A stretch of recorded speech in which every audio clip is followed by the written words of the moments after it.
back. Unless you're new here, then it's not a welcome back, it's just welcome. Today I'm in for pull, so out of all of my sessions in my splits, I'll do push, pull, legs, rest, upper, lower, rest, and then repeat that cycle. Out of all them sessions, pull is actually my least favourite. The reason being is that if I train push, I hit a dumbbell press PR, I'm pretty buzzing.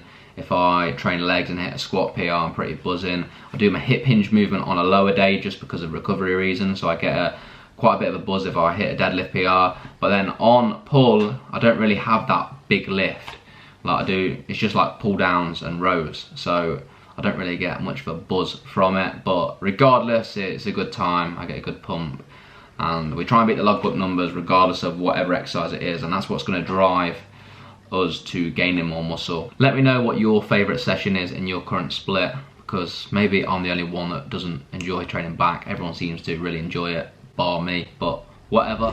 This is gonna be like my favourite part of the day, actually second favourite. The gym is my favourite part of the day, but going to the gym, sipping on pre-workout, decent music, getting me in the right headspace, it is like, yeah, it's ideal.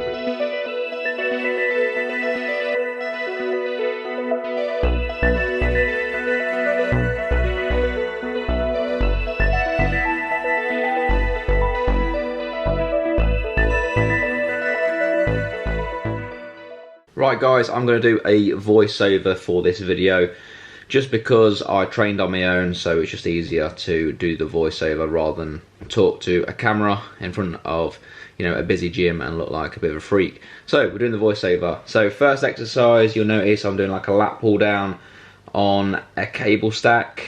So usually when I do a lat pull down, I don't let the scapula move. So as you can see on this set, I'm leaving it in the stretch range for about 2 seconds. And it's something I don't usually do. And the main reason I'm doing this really is that I'm not trying to isolate the lat. It's just to get the whole back warm. So don't get me wrong, it's not just like a warm-up set, but it is warming me up for the other exercises. So I do still treat it as a working set, but it just primes me for other movement. So retraction and protraction of the scapula, it's gonna get other muscles involved like the rhomboids, the traps, that kind of thing, rather than just the lat. So I just did one set on that, and then I moved on to a plate loaded pull down. So as you can see, I'm doing a supinated grip, quite like this machine. So in terms of sets and reps, I did 3 sets, one top set of a 6 to 9 rep range and 2 back offs with 12 to 15 rep range. So the reason for top sets and back off sets rather than like say 4 sets of 10 is just so that I can get stronger in all rep ranges. So stronger in a lower rep range and stronger in a higher rep range. Like just getting stronger in one rep range isn't optimal. You know, if you just get stronger in say a low rep range, you're not going to be getting enough volume anyway, and 2, you're going to be neglecting like the slow twitch muscle fibers. So anyway, following that, I was planning on going the chest supported T-bar row, but at the time someone was using it, so I'll focus on more of a lat focused row, or lat slash mid back. So you've got to think about where your elbows are in relation to your torso, because that will determine which muscles are going to be predominantly used. So if you think about the lat, one of the function is adduction of the arm, so bringing the arm close to your body. So having the elbows close to you, like that movement you're seeing there in that seated row, that is going to primarily target the lat, but obviously it will target a little bit of mid-back as well. So I just focus on keeping my scapula locked in place and then just dragging my elbows back. Again, just a top set and a back off. Following that, I did get a chance to go on the chest supported T-bar row. So on this movement, you'll notice that I am letting my shoulders come forward, so protraction and retraction of the scapula. That's because the muscles I'm trying to hit, the traps, rhomboids, bit of rear delt, bit of upper lat as well, like the majority of their muscles attach to the scapula, so allowing my scapula to move is okay, that's good.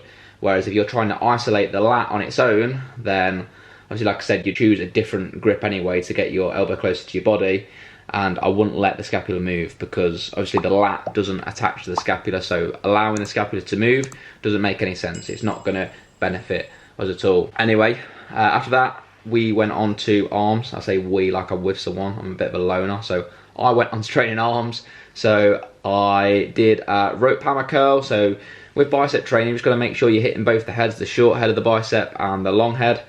So quite like cables, to be honest, for arms, although I don't really like training arms. I think it's quite boring, but it's as good as it gets.